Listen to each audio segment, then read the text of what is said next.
Atos capítulo 8, versículos 26 ao 40. A palavra de Deus nos diz: Um anjo do Senhor falou a Filipe dizendo: Dispõe-te e vai para o lado do sul, no caminho que desce de Jerusalém a Gaza. Este se acha deserto.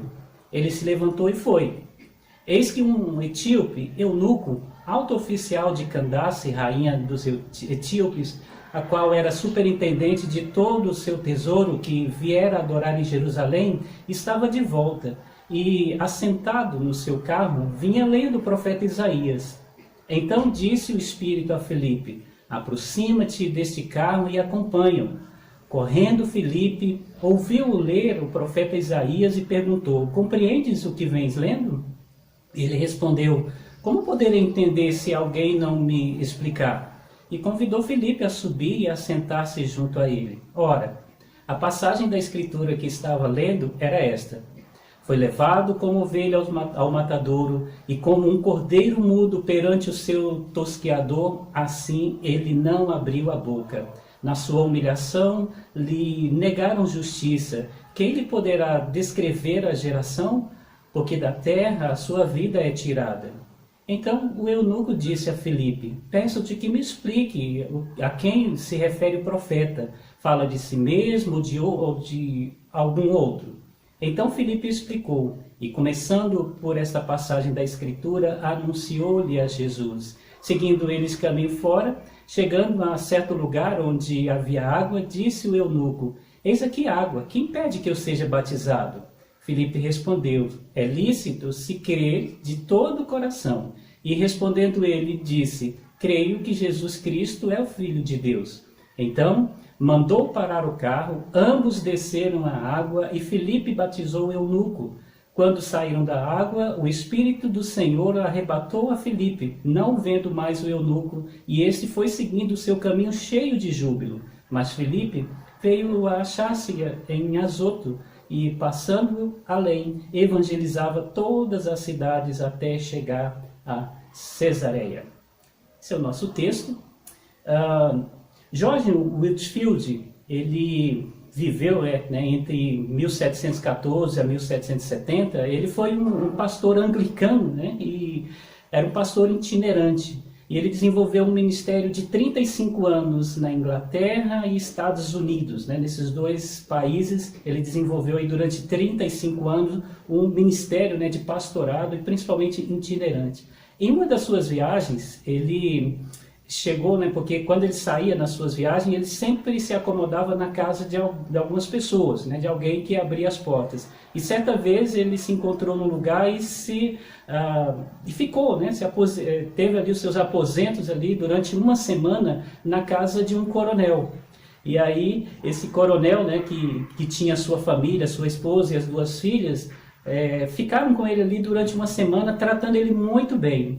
E George Whitefield, ele tinha algo muito interessante, porque todos os lugares que ele ficava, ele aproveitava para falar às pessoas a respeito do destino da alma delas. E ele falava para cada um individualmente. E é claro que isso era muito conhecido por onde ele passava. Mas ele se via ali numa situação de desconforto, porque ele se viu ser bem tratado por aquele coronel ali e toda a sua família, que ficou meio constrangido de poder chegar e falar com ele a respeito do futuro da alma deles, que eles precisavam aceitar Jesus. Mas ele, na última noite, que ele ia pernoitar lá, porque no outro dia ele ia embora, ele se sentiu incomodado, porque o Espírito falava para ele: fala, mas ele mesmo no seu coração, ele tinha essa luta ali: falo ou não falo, mas não tem como falar. E ele então orou a Deus para que Deus pudesse então abrir uma porta, dar uma condição para que ele pudesse então falar. E aí ele entendeu algo e colocou diante do Senhor, pedindo que o Senhor tivesse dando autorização para ele fazer da forma como ele tinha pensado. E o que aconteceu? George Whitefield pegou o seu anel que ele tinha e foi ali na janela do quarto onde ele estava e escreveu ali nos umbrais, que havia naquele lugar ali, nos castilhos, que era chamado, os castilhos de chumbo, que era daquela época as janelas, ele escreveu: falta-lhes uma coisa. E foi embora. Mas é interessante que depois que ele foi embora e nem falou nada com ninguém, a mulher foi lá, ó, precisa ir lá nesse quarto para ver a unção, né, desse homem que passou aqui. E quando ela chega lá, ela vê essa escritura nos umbrais. E aí ela falou, nossa, ele não esqueceu da gente. Eu estava tão frustrada, porque a gente conhece a história de que todos os lugares que ele passa, ele tem uma conversa particular com cada um a respeito de Jesus, e ele não fez isso conosco. Mas olha, ele fez de uma outra forma. E aí então foi, chamou suas filhas e mostrou para elas também, né, tudo aquilo. E depois falou, vai, chama seu pai também. E aí chamou o pai também, o coronel que foi lá também. E naquele momento eles ouviram essa palavra. Falta-lhes, né, apenas uma coisa, e eles entenderam que de fato era Jesus, e naquele momento eles se ajoelharam ali, entregaram as suas vidas ao Senhor e tiveram uma experiência maravilhosa ali de uma conversão verdadeira. Essa historinha é contada no livro de Spurgeon, né, um livro que fala a respeito de incentivo, né, a quem está desenvolvendo o ministério, mas ela tem muito a nos ensinar, e principalmente dentro daquilo que é a nossa proposta hoje. A nossa proposta hoje é principalmente a gente observar que Atos dos Apóstolos é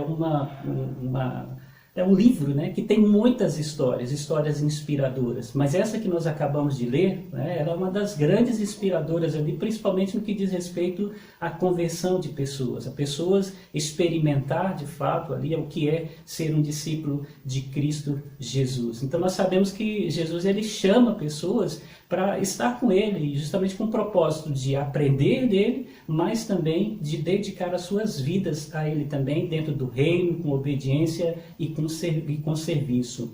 Só que nem todos aqueles que se achegam a uma igreja ou que conhecem a Jesus se tornam verdadeiramente discípulos dele.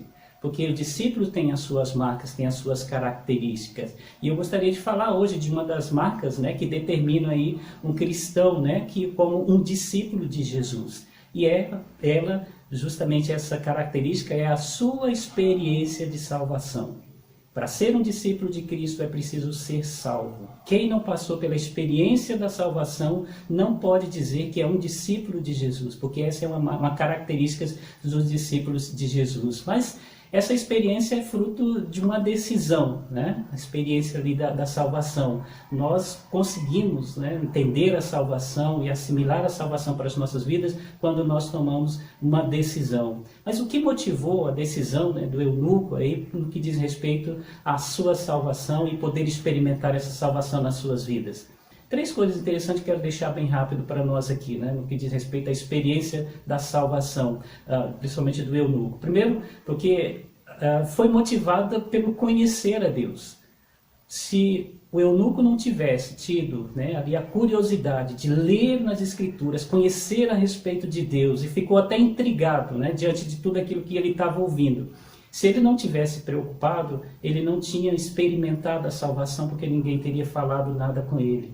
Então, o que nós devemos aprender aqui, queridos? Que não basta a gente ter a Bíblia na mão, né? É preciso conhecer a revelação que nela está escrita.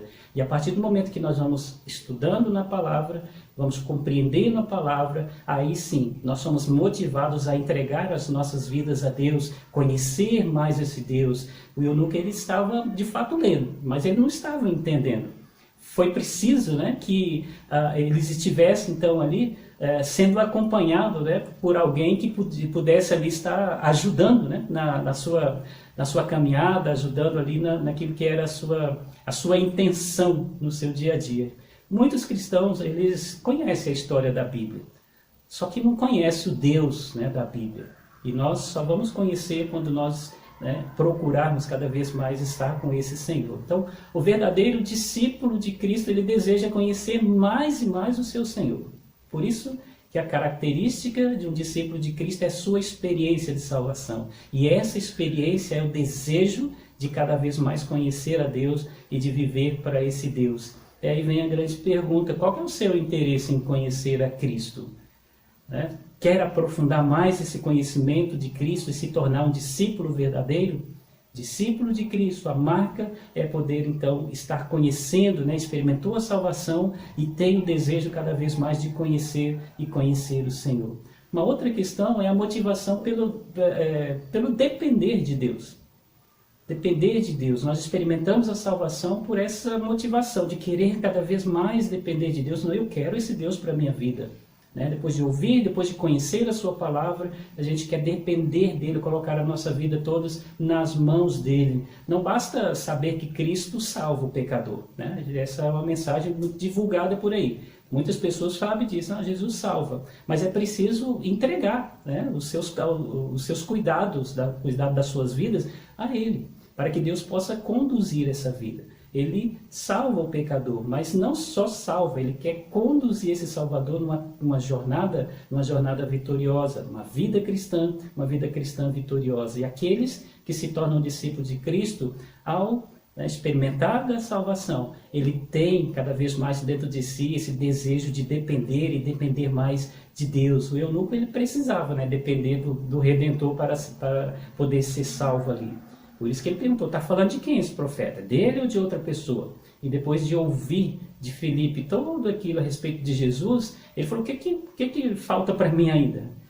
E aí, claro que o Filipe, né, mesmo colocou para ele, se você crê, você pode então ser aí alguém que tem o título aí, né, de um discípulo de Cristo, porque você terá experimentado algo que é fundamental, que é a salvação. E ele queria essa dependência mais e mais do Senhor. Muitos cristãos se acham autossuficientes por serem religiosos. A religião, né, que nos faz, né, pessoas segundo a vontade de Deus, ou que nos faz ser um discípulo de Deus. O que nos faz ser um discípulo de Deus é a nossa dependência dele, não da religião. Os verdadeiros discípulos de Cristo se colocam na dependência de Deus em tudo. Tudo que acontece depende de Deus. E aí vem a questão, qual que é o seu grau de dependência de Cristo? Característica de um discípulo é experimentar, né, a sua experiência de salvação. E entre elas está ali, né, a motivação de depender e depender de Deus. Até que qual é o grau da sua dependência desse Deus e desse Cristo. Uma terceira questão é a motivação por agradar a Deus. Né? Então, por que eu quero ser salvo? Poxa, é o que mais Deus quer, é que nós venhamos entregar as nossas vidas a Ele, e aí então poder estar na presença dEle, agradando e vivendo uma vida que lhe agrada e agrada sempre. Então, não basta querer apenas escapar da condenação aí, da morte, né? Ou daquilo que vem depois da morte. É preciso querer viver e agradar a Deus aqui ainda. Então, o agradar a Deus faz com que a gente se volte para Ele, deseja experimentar aquilo que é a salvação que Ele nos dá. O eunuco, ele continuou sua jornada com uma alegria que veio transformada, né, pela fé que ele teve em Cristo, e não mais agora por obras. Ele sabia que agora ele seria uma pessoa feliz, porque ele estaria agradando a Deus pela fé, com seu próprio coração, e não com atitudes, né, com obras que pudessem de alguma forma agradar a Deus. Ele saiu muito feliz dali, porque não era mais por obras, mas era o seu próprio coração ali que o designaria, né, o levaria para atitudes que viessem de fato agradar a Deus. Muitos cristãos, eles se interessam apenas pelos benefícios da salvação. E ele acaba ignorando, né, o viver para agradar a Deus. Então, quero só um passaporte para quando eu morrer, eu dizer, não, eu aceitei a Cristo, eu posso entrar no céu agora. Mas não se preocupa, né, com a sua vida aqui, uma vida de como agradar a Deus. E sem Cristo no coração, sem ser salvo, nós não conseguimos agradar a Deus. Então, a motivação para experimentar, né, essa salvação tem que ser, de fato, o desejo ali de agradar a Deus. O verdadeiro discípulo de Cristo, ele deseja agradar a Deus com tudo que é, tudo que tem e com tudo que faz. Porque é para Deus, é a Deus que eles estão servindo, não a homens. E isso deve ser a motivação, né, daqueles que se dizem discípulos de Cristo e que experimentou a salvação, a verdadeira a salvação em Cristo Jesus. Então, pergunta, qual que é o seu interesse de agradar a Deus de coração? É um grande interesse? Ou eu vou cumprir aquilo ali que a religião, a denominação, ou tal, as normas pedem para mim? Ou eu faço tudo isso de coração? Tudo que eu faço é de coração para agradar a Deus. Essa é uma característica, né? Faz parte, né, daquilo que é a experiência da nossa salvação, o desejo de agradar a Deus em tudo. E eu quero concluir, né, com os irmãos aqui essa palavra, dizendo que Jesus ele tem chamado muitos para serem seus discípulos. E ele oferece a salvação eterna para essas pessoas. O verdadeiro discípulo de Cristo, ele pega essa salvação, né, que ele tem e passa a experimentar, né, diariamente o efeito dela na sua vida e de perseverar cada vez mais na sua jornada, servir cada vez mais nesse reino de Deus. E a minha pergunta vai para você: qual que é a sua experiência de vida de salvação? Você tem tido, né, aí você pode contar a sua experiência de vida de salvação?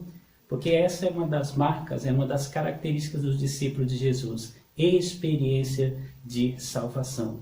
Que nós possamos refletir, né, na palavra de Deus mais e mais, que nós possamos aproveitar as oportunidades, assim como aquela família, né, aproveitou, mesmo que o pastor que esteve ali não falou diretamente, mas ele deixou uma mensagem e eles captaram aquela mensagem e tiveram ali um momento de experimentar essa salvação nas suas vidas e foi transformadora. Que nós também possamos parar um pouco e refletir sobre a oportunidade que Deus nos dá de salvação e viver essa experiência, a experiência da salvação que caracteriza a vida do cristão.